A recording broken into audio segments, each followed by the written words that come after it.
नमस्कार, मैं हूं अमृत आनंद और स्वागत है आपका हमारे खास कार्यक्रम मिशन ब्राजील में। ब्राजील की बात करूं, एक के बाद एक बड़े मुकाबले खेले जा रहे हैं और बड़े मुकाबले में रिजल्ट भी कुछ बड़ा आ रहा है। बुलेटिन की शुरुआत आज हम करेंगे वर्ल्ड कप की बड़ी खबर से। फीफा वर्ल्ड कप के ग्रुप बी के पहले मुकाबले में वर्ल्ड चैंपियन स्पेन को करारी हार का सामना करना पड़ा। स्पेन ने नीदरलैंड के खिलाफ 1-0 की बढ़त हासिल कर ली थी फर्स्ट हाफ में, लेकिन नीदरलैंड ने एक के बाद एक दूसरे हाफ में 5 गोल खाए और पूरी बाजी पलट गई। कप्तान रॉबिन वैन पर्सी और आन रॉबिन ने 2-2 गोल किए हैं। इनमें से 2 गोल बेहद शानदार रहे। हम आपको इस मैच का पूरा हाल दिखाएंगे, लेकिन सबसे पहले हम अपने दोनों मेहमान नोवी कापाड़िया और शबीर अली हमारे साथ स्टूडियो में है। सर, आप दोनों का बहुत बहुत स्वागत है। और इस बड़े मुकाबले की अगर मैं चर्चा करूं, शबीर, सबसे पहले मैं आपसे जानना चाहूंगा, कल हम बहुत चर्चा कर रहे थे कि क्या होगा, नीदरलैंड की टीम कैसी होगी, स्पेन का रुख क्या होगा, लेकिन सब कुछ पलट दिया नीदरलैंड ने।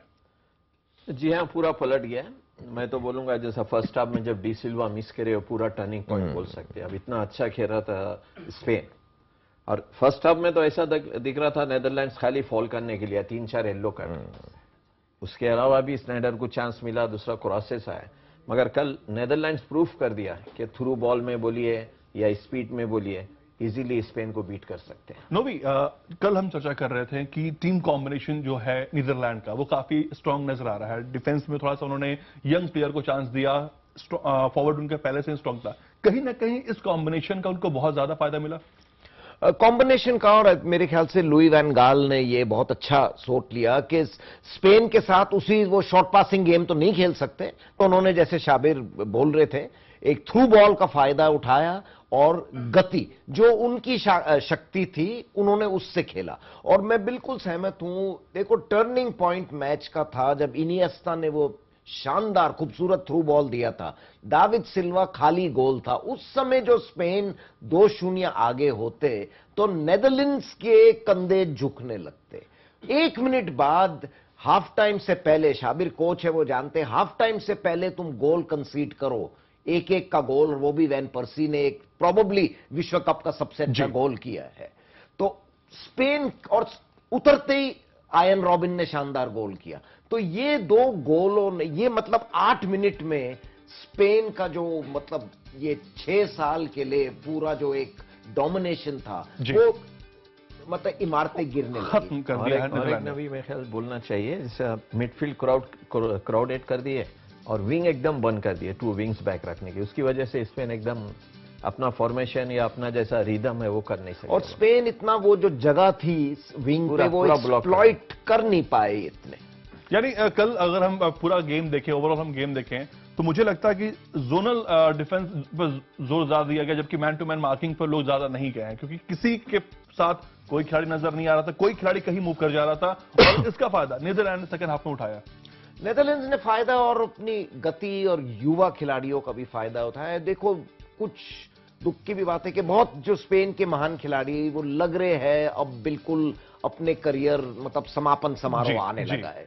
जावी, जेरार्ड पीके और कई खिलाड़ी मतलब वो कोप नहीं कर पाए। और फिर जब उन्होंने जावी अलोंसो को हटाया तब मिडफील्ड भी कमजोर हो गई और स्नाइडर, वैन पर्सी और रॉबिन ने उसका पूरा फायदा उठाया।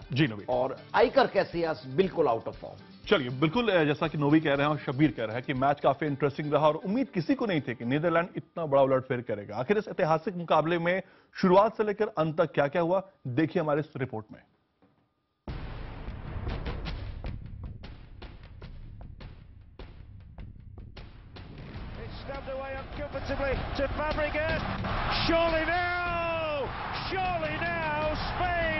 पिछले वर्ल्ड कप फाइनल में मिली ये हार मानो 4 साल से नीदरलैंड को कचोट रही थी। नीदरलैंड की टीम तब तीसरी बार फाइनल खेल रही थी, लेकिन इस बार भी स्पेन ने उसकी चैंपियन बनने की उम्मीदों पर पानी फेर दिया।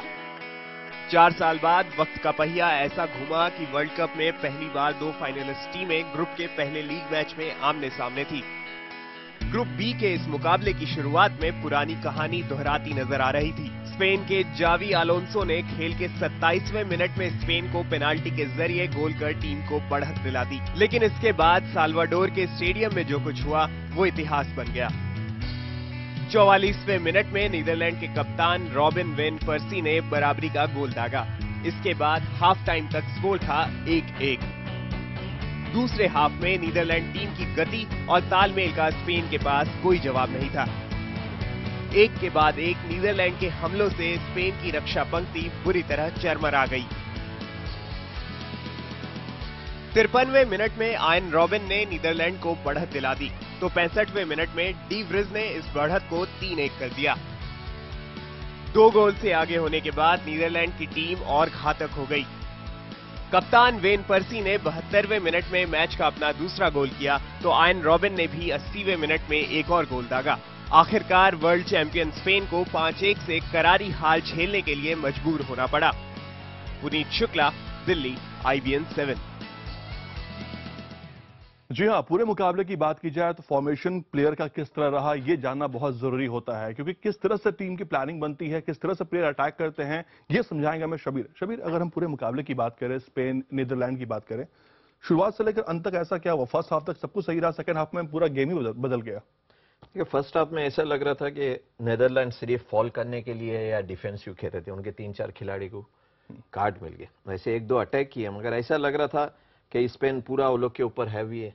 मगर फर्स्ट हाफ के जो गोल ने पूरा चेंज कर दिया। आप फॉर्मेशन या खेलने की बात करिए, ये तो जब रिजल्ट के ऊपर भी बहुत डिपेंड करता है। फर्स्ट हाफ में कोई ये नहीं सोचा था कि 5-1 से नीदरलैंड जीतेगा।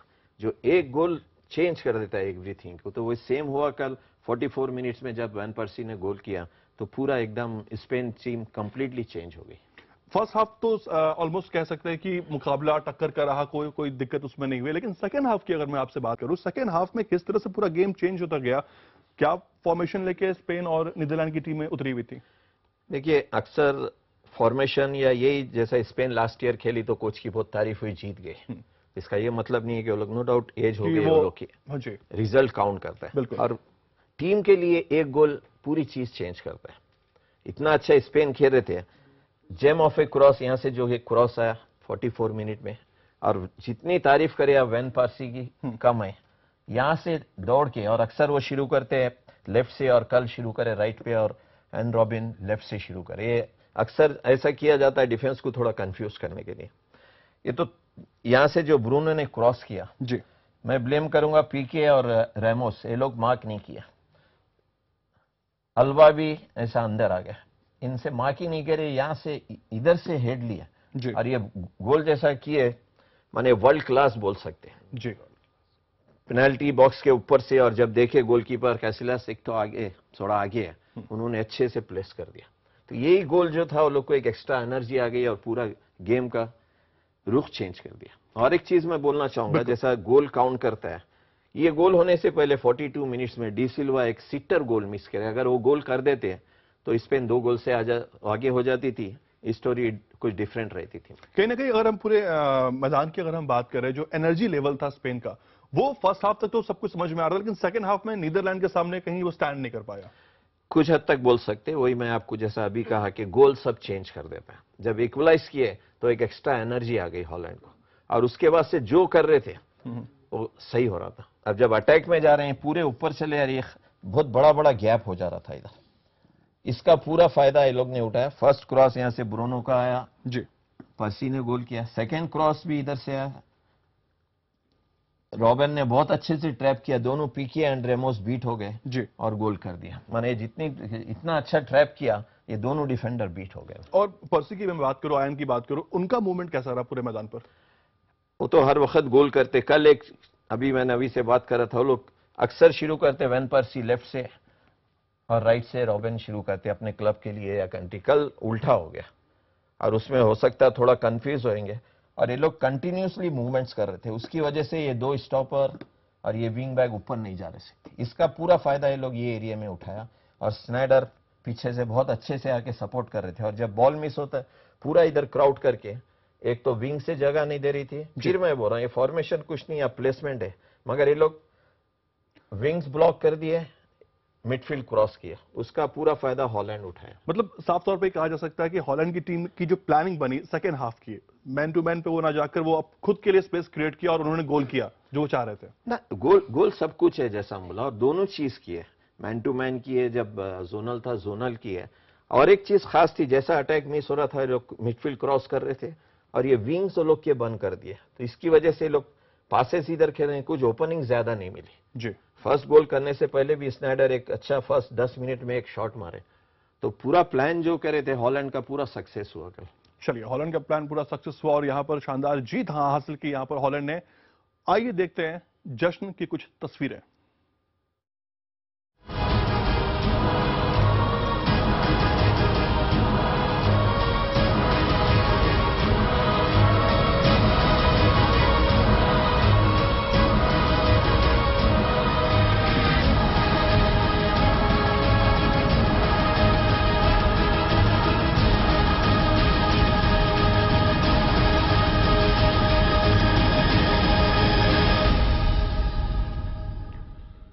तो वर्ल्ड कप के इतिहास का सबसे बड़ा मुकाबला और वर्ल्ड कप के इतिहास की सबसे बड़ी हार, मैं कहूं कि बहुत लंबे वक्त के बाद स्पेन 5-0 से हारा है और 5 गोल खाए हैं। नीदरलैंड की जीत के हीरो रहे कप्तान वेन पर्सी। उन्होंने इस मुकाबले में 2 गोल कर नीदरलैंड की जीत में अहम भूमिका निभाई। मैच में 1-0 से पिछड़ रही नीदरलैंड के पर्सी ने 44वें मिनट में बराबरी के गोल दागा। फिर 72वें मिनट में वो अपना दूसरा गोल कर टीम के लिए चौथा गोल किया। पर्सी और उनके बेहतरीन खेल के लिए उन्हें मैन ऑफ द मैच का खिताब दिया गया।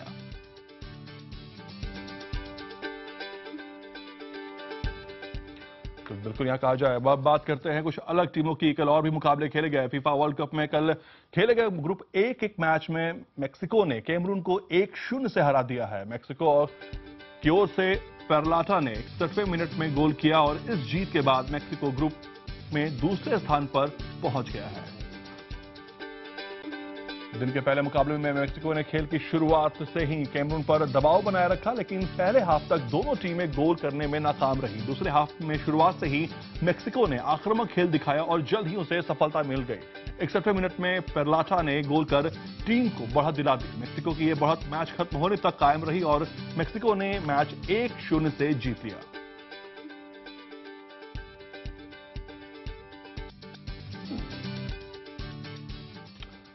और अब मुकाबले शुरू हो चुके हैं। 2 दिन हो चुका है वर्ल्ड कप शुरू हुए। अब नजर डालते हैं अंक तालिका पर कि अंक तालिका में अब टीम में क्या उछल-कूद कर रही हैं। तो ब्राजील ग्रुप ए की अगर बात करूं, ब्राजील टॉप पर है। मेक्सिको जिन्होंने कल अपना पहला मुकाबला खेला, उस मुकाबले में जीत हासिल की, वो अब दूसरे स्थान पर है ग्रुप ए की अगर हम बात करें तो।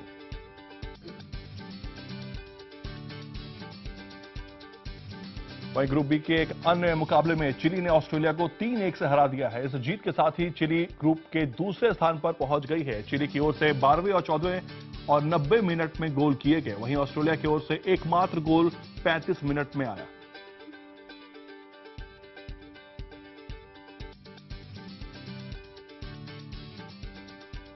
ग्रुप ए के बाद बात ग्रुप बी की। यहां भी चारों टीमों ने एक-एक मैच खेल लिए हैं और अब देखना होगा कि इस मुकाबले में अब क्या होता है। नीदरलैंड की बात की जाए, पहला मुकाबला खेला, शानदार जीत। चिली की बात की जाए, ऑस्ट्रेलिया की बात की जाए, स्पेन की बात की जाए, ये एक ऐसा ग्रुप भी है जहां पर टीमों ने अपने एक-एक मुकाबले खेल लिए हैं और अब समझ में आ रहा है कि अब किस टीम को कितनी मेहनत करने की जरूरत है। चलिए, इस वक्त हमारे साथ शबीर, नवी दोनों बने हुए हैं। शबीर और नवी, हम जैसा बात करते हैं ग्रुप ऑफ डेथ की बात कर रहे थे, कहीं ना कहीं ये ग्रुप ऑफ डेथ है और इस ग्रुप ऑफ डेथ में अब पॉइंट्स टेबल कहीं ना कहीं मैटर करेगा। जैसा आपने भी कहा कि बहुत इंपॉर्टेंट होता है पॉइंट्स।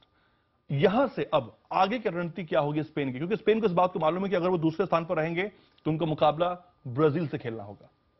वो तो बाद में आएगा, उससे पहला क्वालिफाई होना जरूरी है। जैसा 5-1 हारने से एक गोल एवरेज बहुत कम हो गया, ये भी ध्यान में रखना चाहिए।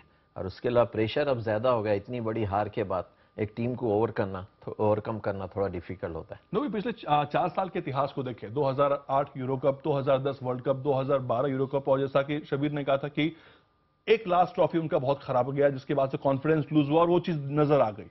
अब यहां से स्पेन के लिए इस वर्ल्ड कप में क्या है?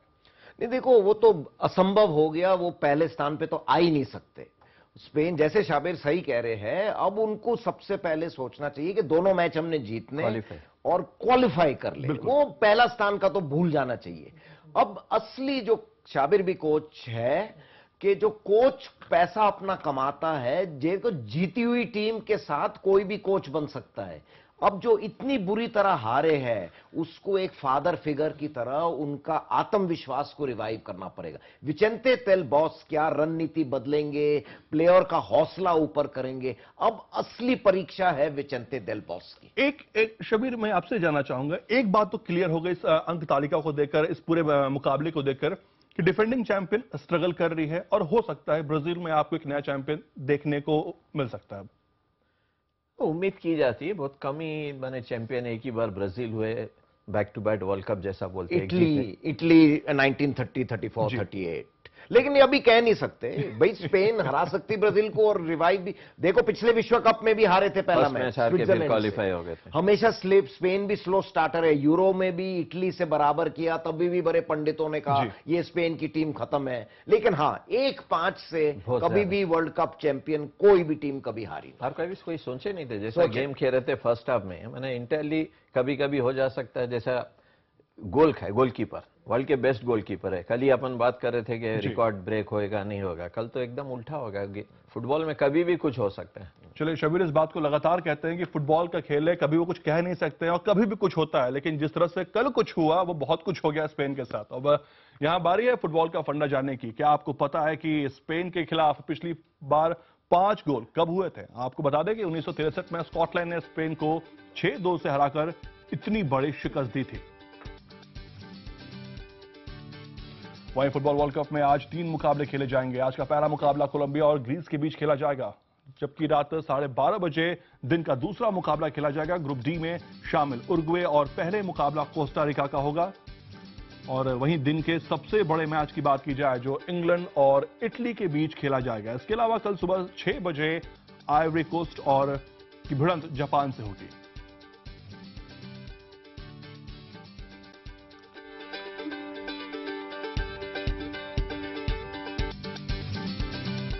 चलिए, यहाँ वक्त हो गया ब्रेक का, लेकिन ब्रेक पर जाने से पहले अपने दोनों मेहमानों का मैं शुक्रिया अदा करना चाहूंगा। आप दोनों का बहुत बहुत शुक्रिया। फिलहाल लेंगे छोटा सा ब्रेक, बने रहिए हमारे साथ।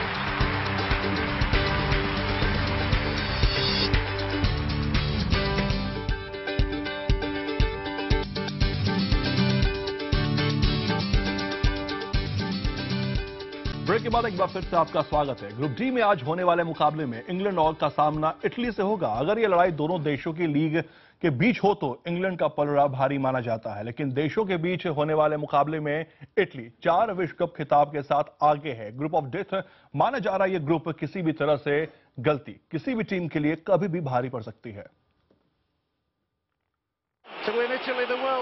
बर्लिन की 2006 की इन तस्वीरों को इटली फिर दोहराना चाहेगा।